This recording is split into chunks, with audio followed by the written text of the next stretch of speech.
Слава Ісу! Героям слава! Зупиніть пропаганду! Досить війни! Смерть паразитам! Гол! У таких контроверсійних умовах ми і починаємо наш випуск. В'йо до новин! Один із пунктів плану п'ятого президента Петра Порошенка. Один із пунктів плану глави держави – переговори про мир на Сході. Давайте з них і почнемо. За круглий стіл сіли. Від України – пан Кучма. Від Європи – жіночка з ОБСЄ. Від Росії – посол Росії. І від терористів – терористи. І царьов. Що? На переговорах відбулася ще надзвичайна синхронізація думок. Уперше за час конфлікту усі сторони думали про одне й те ж. Що тут робить Медведчук? І тільки Медведчук думав зовсім про інше. Що тут робить Шуфрич? Ми також задалися питанням, чию ж сторону представляє Медведчук. Ніхто так і не зізнався, хто його прислав. Але про нього, як про учасника переговорів, раптом заговорила пані Меркель. І це дуже дивно, що вона заговорила саме про нього. Бо в чому його аж така заслуга? Чим він аж такий особливий? Чого він досягнув у житті? Ми проаналізували його діяльність і зрозуміли, що найбільшим його досягненням є посада кум Путіна. Ні, не два слова окремо, а одним словом – кум Путіна. Бо ніякого іншого статусу у міжнародній політиці, крім кум Путіна, у Медведчука немає.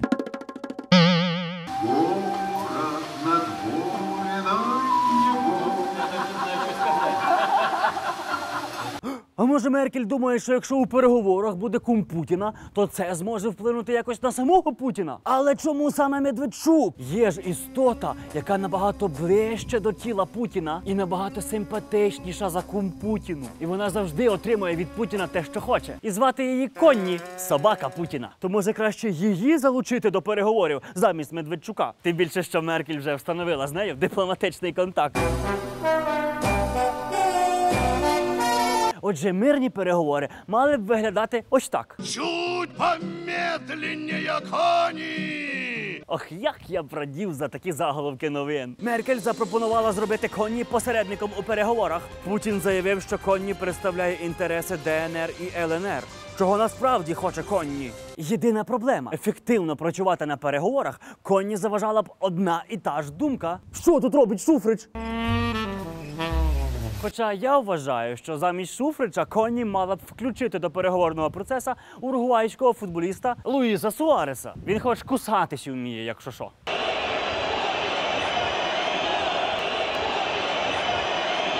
Тим часом лунають пропозиції призначити Медведчука губернатором Донецької області. Хоча я вважаю, що Конні кращий кандидат. Вона хоч всі навчила вдома не гадити.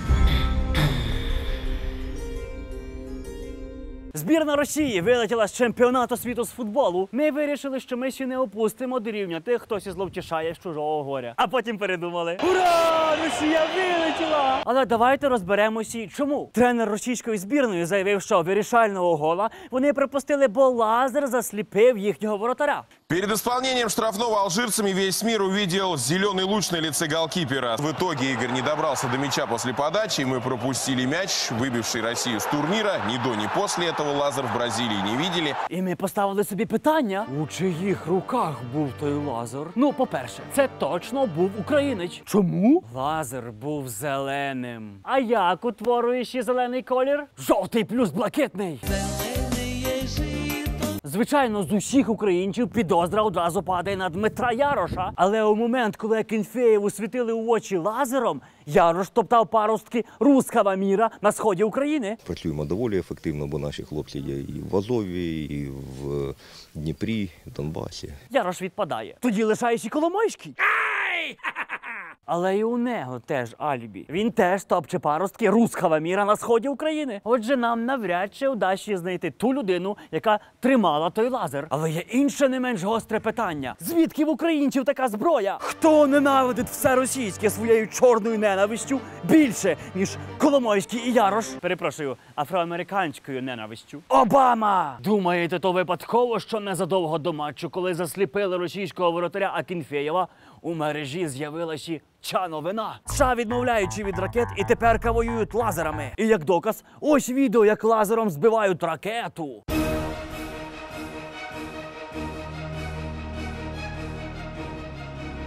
А ось відео, як дуже схожим лазером збивають російську збірну.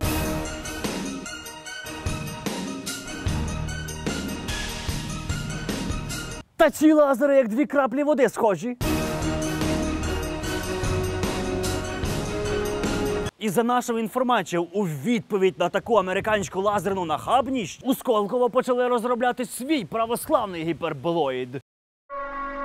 І назвуть його Лазар. Каганович. Наша жизнь, наша преданность любимому товаришу Сталіну! Між тим є неофіційна інформація про те, що православний гіперболоїд вже почали випробовувати у спецпідрозділі ФСБ РПЦ.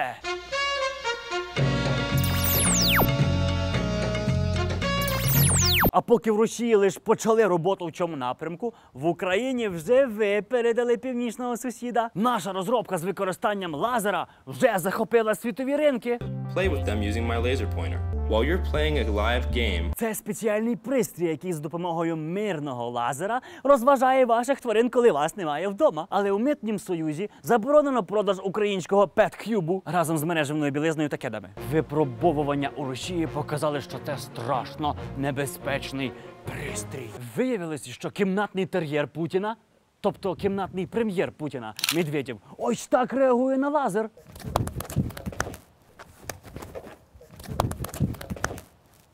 І за нашою інформацією, лазер вже став основною зброєю проти Росії. Вже зараз починають з'являти документальні докази того, що саме лазер заважає Росії піднятися з колін. И вот старт.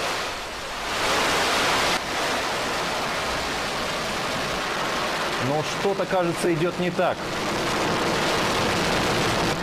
И вот ракета направляется к Земле и распадается в воздухе.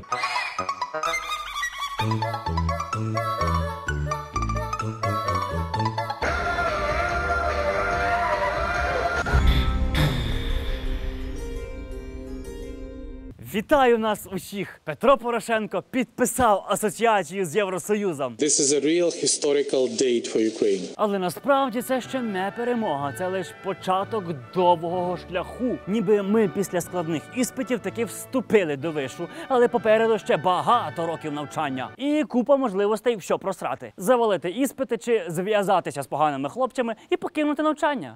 I was signed by the same pen which were prepared for signing up on the 29th of November in Vilnius. Тепер все стало на свої місця. Лазер був у ручці. От Петрик молодець.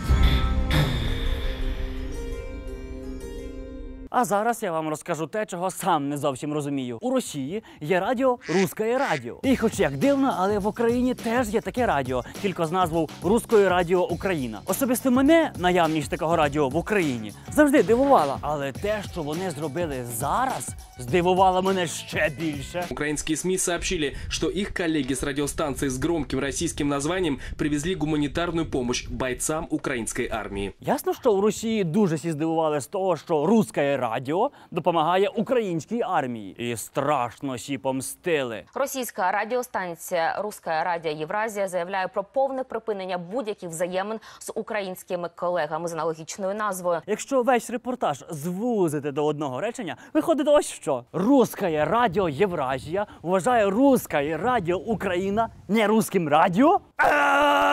Умом Росію не понять. І щоб ще більше роздратувати «Русське радіо Євразія», пропонуємо «Руському радіо Україна» трохи ще перепозиціонувати. І назвати ще, наприклад, «Русське радіо Бандера ФМ» або «Русське радіо Правий сектор». І запустити ранкове шоу «Доброго ранку з Кривавим Ярошем». А ви звернули увагу, як вони ще перестрашили, коли дізналися, що «Русське радіо» фінансує українських солдатів? Привезли гуманитарную помощь бойцам украинской армии. Бо вони зрозуміли, що в Україні навіть прихильники російської попси – бандерівці. І саме тому про фразу «Русське радіо фінансує українську армію» можна сказати лише одне – нарешті. В Японії заявляють, що створили першого у світі робота-диктора новин. はじめまして、子供ルイドと申します。 Спеціальний силікон, штучні м'язи і робот став максимально схожим на людину. Теж мені сенсація. У Росії робот-диктор працює вже багато років. Здравствуйте, в эфире «Время», в студии Екатерина Андреева, и сегодня в программе. Та вона майже як людина. Рухає м'язами обличчя, кліпає схожими на людські очима і видає звуки, схожі на людську мову.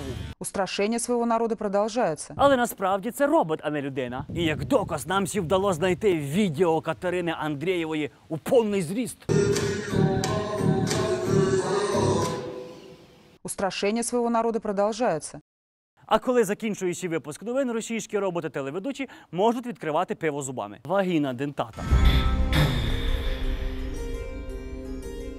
Ми ніколи не думали, що покажемо у нашому випуску, як співає Басков. Але ми покажемо. Він випадково заспівав те, що хочеться сказати всім росіянам, які до нас прийшли зі зброєю. І головне, без лайки. Росія! Домой! І тоді наступить справжній мир. Have a nice Ukrainian summer. А, я забув сказати, це останній випуск вже на троні. Чи в'йо до трону. Ми повертаємося до звичного режиму. Тоталітарного! Жартуємо. Буде АЄОА, Андон тижня і інші рубрики. А поки ви чекаєте, хочеться у вас спитати. Як ви думаєте, може нам і справді ще захистити від Росії стінов, як у «Грі престолів»? Щоб до нас не могли ще пробрати їхні білі бородаті ходоки. Чекаю на ваші відповіді у коментарях під відео.